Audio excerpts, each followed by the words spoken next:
Every business needs someone in the role of manager. And as a manager of people, there will inevitably be problems. Now, in the hair and beauty industry, an industry that's very much a people business, perhaps those challenges will be even more amplified. Often when salon managers talk to me about the day-to-day challenges they might be having with their team members, I ask them, well, how did you set it up at the beginning? Now, the reason I ask that question is that more often than not, that is where the problem started.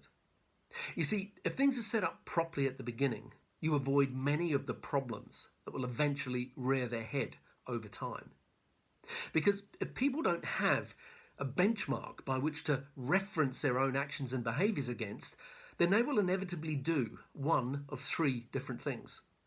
First, they'll do what is best or easiest for them. Now, in my experience, what is best and easiest for them isn't always going to be what's best and easiest for the business, the clients, or the rest of the team.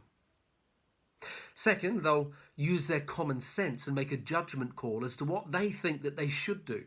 Now, this is a bit like tossing a coin because you don't know which way it's going to go.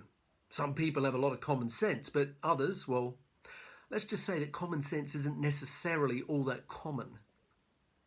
Third, they'll do whatever they have done in the past, meaning whatever they have done at a previous job or whatever personal standards that they have as a result of how they were brought up. Where they worked before might have trained them well, and maybe the way they were brought up will serve them well in a work situation, meaning that they will make the right decisions about whatever it is. But just as easily, maybe where they worked before had low standards, and maybe they didn't have the ideal family upbringing.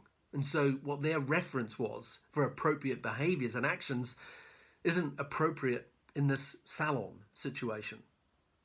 So set it up at the beginning.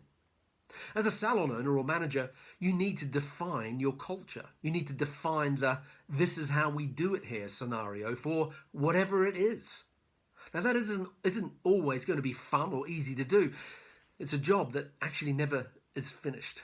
It's all those practical things like job descriptions, policy and procedures manuals, staff appraisals, one-to-ones, team meetings, and proper induction processes on day one. If you need help with these things, can I suggest that you read my books Grow 2 Management and Grow 3 Team? Or if one-to-one coaching interests you, then email me at Anthony, that's Antony, at growmysalonbusiness.com, and we can set up a complimentary 15-minute phone call to see if coaching could work for you. So thank you for watching, and if you don't already subscribe to the 2-Minute Salon Manager, you can do so by visiting growmysalonbusiness.com. Meantime, have a great week.